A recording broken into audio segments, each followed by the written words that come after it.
नमस्कार, मैं हूं विवेक और आप देख रहे हैं आपकी आवाज़। तो इन दिनों बहुत कुछ अच्छा नहीं घट रहा है भारतीय जनता पार्टी के लिए। सबसे पहले उनके खुद के दांव उनके ऊपर भारी पड़ रहे हैं। प्रधानमंत्री जी ने नारा दिया अब की बार 400 पार, और वो 400 पार का नारा उनके लिए बैकफायर कर गया। उसके दो कारण हैं।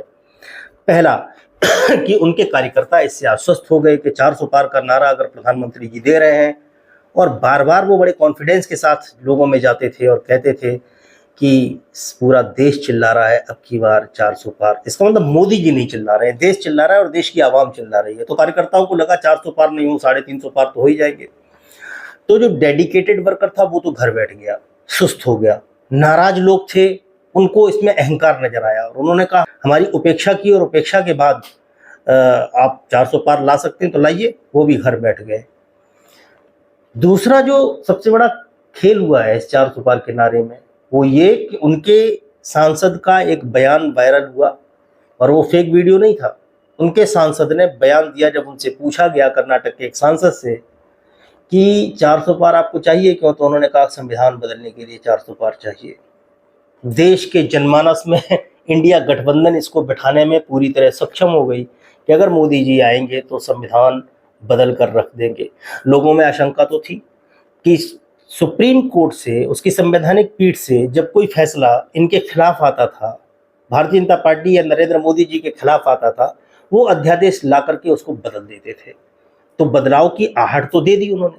जैसे दिल्ली में सर्विसेज का जब मामला आया और माननीय उच्चतम न्यायालय की संविधान पीठ ने फैसला दिया कि दिल्ली की सर्विसेज पे दिल्ली सरकार का कंट्रोल होना चाहिए, एक चुनी हुई सरकार का कंट्रोल होना चाहिए।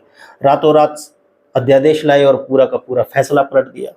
यानी संवैधानिक व्यवस्था में जो फैसला दिया था, संविधान पीठ ने कहा था संवैधानिक व्यवस्था ये है, आपने उस संवैधानिक व्यवस्था को बदल दिया। तो लोगों की नज़र में तो ये साफ हो गया कि आप संविधान से छेड़छाड़ तो करना आपने शुरू कर दिया। अब आप इसमें कुछ बड़े परिवर्तन करना चाहते हैं। कई जगह अपने भाषणों में बोला कुछ बड़ा बदलाव लाना है तो फिर ज़्यादा सीटें चाहिए। प्रधानमंत्री जी, भारतीय जनता पार्टी के राष्ट्रीय अध्यक्ष से लेकर के तमाम नेता बोलते रहे। तो ये चीज़ लोगों के दिमाग में घर कर गई कि ये आएंगे तो संविधान बदलेंगे। दूसरा, आरक्षण को लेकर के, तब संविधान बदलना ही चाहते हैं तो आरक्षण पे भी हमला है, ये भी लोगों के दिमाग में बैठ गया। और इसको लेकर के हिंदुस्तान की जनता के एक विशेष तबके में बड़ा आक्रोश पैदा हुआ और उन्होंने भारतीय जनता पार्टी के खिलाफ वोटिंग करना चालू कर दिया।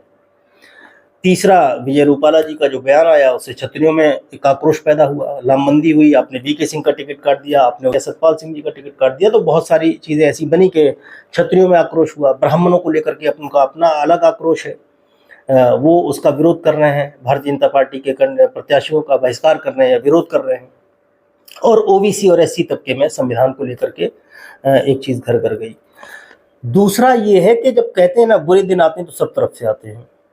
अरविंद केजरीवाल जी को एक साजिश के तहत तथाकथित शराब घोटाले में, जहां उनके खिलाफ न तो कोई सबूत थे, न उनके खिलाफ किसी भी आरोपित का बयान था, लेकिन उन आरोपियों से बयान जबरदस्ती दिलवा करके, मतलब 7-8 बयानों में उनके कहीं नाम नहीं और आपने अचानक से उनका नाम मेंशन किया और उठा के उनको आपने अरेस्ट कर दिया। 16 तारीख को आपने उनको एक नोटिस दिया, 16 मार्च को, और 21 मार्च को आपने गिरफ्तार कर लिया। ये सवाल आज कोर्ट में भी उठा, कोर्ट में आज सुनवाई हुई।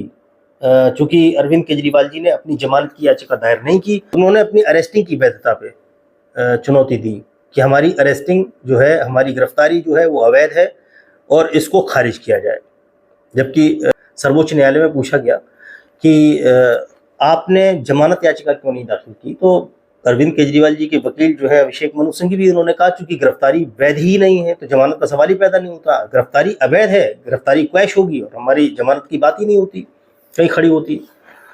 तो पूरी जो आज आर्ग्यूमेंट हुआ, जो पूरी बहस हुई, उसके तकनीकी पहलू में नहीं जाएंगे, उसमें क्या बहस मुबाहिसा हुआ उसमें नहीं जाएंगे, लेकिन मोटा मोटा कंक्लूजन ये है कि आज ईडी से कुछ सवाल सुप्रीम कोर्ट ने, माननीय सुप्रीम कोर्ट ने पूछे, उस पर ईडी के जो वकील हैं बीएस राजू साहब वो लड़खड़ाते नजर आए। दो एक बार कोर्ट ने उनको ताकीद भी किया कि आप जो जवाब दे रहे हैं होशो हवास में और ठीक ठाक जवाब दीजिए, वरना इस केस पे इसका आगे असर पड़ेगा। आप कुछ भी बोले चले जा रहे हैं, आप सीरियसनेस रखें। इसको लेकर के अभिषेक मनु सिंघवी ने भी एक बार उनको कहा कि आप जो है वो जांच एजेंसी नहीं है, आप जांच एजेंसी के वकील हैं और उसी तरह बिहेव करें। तो आज की जो पूरी कार्यवाही हुई उसमें एक उम्मीद की किरण जगी। माननीय सुप्रीम कोर्ट ने ये कहा कि चूंकि चुनाव चल रहा है और चुनाव से पूर्व गिरफ्तारी, इतना लंबा समय आपने टाला और एन चुनाव से पहले आचार संहिता लागू होने के बाद आपने गिरफ्तार कर लिया अरविंद केजरीवाल जी को। तो अब लेवल प्लेइंग फील्ड कहाँ रहा डेमोक्रेसी में? तो उसको स्थापित करने के लिए हम मंगलवार को अंतरिम जमानत पर चुनाव प्रचार के लिए या चुनाव में जाने के लिए इस पर विचार करेंगे। और ईडी से कहा आप तैयारी करके लाएं। ईडी के जो वकील थे BS राजू साहब, बहुत हाथ पैर मारे। उन्होंने कहा कि ये पॉलिटिकल हो जाएगा और राजनीतिक। उन्होंने कहा देखेंगे, इस पे जो भी होगा मंगलवार को देखेंगे।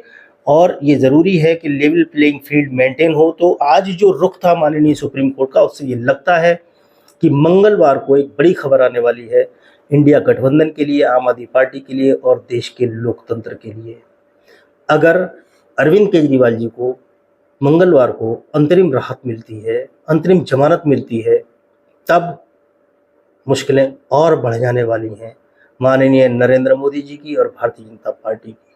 क्योंकि अरविंद केजरीवाल जी जब जेल से निकलेंगे तो वो दिल्ली भी जाएंगे, सारे लोगों के पास जाएंगे, वो पंजाब भी जाएंगे और दिल्ली से बाहर इंडिया अलायंस का प्रचार करने भी जाएंगे।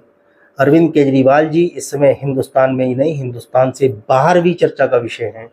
तो हिंदुस्तान में लोगों को बहुत उत्सुकता रहेगी कि जब वो जेल से आएंगे बाहर और जिस तरह से वो प्रचार करेंगे तो क्या बोलेंगे और कैसे लोगों को कनेक्ट करेंगे।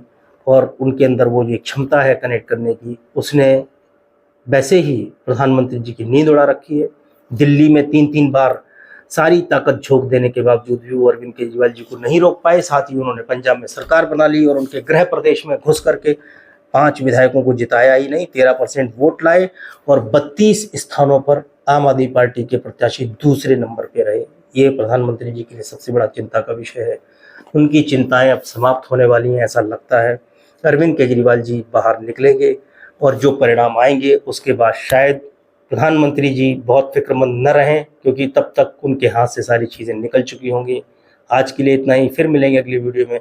तब तक के लिए नमस्कार।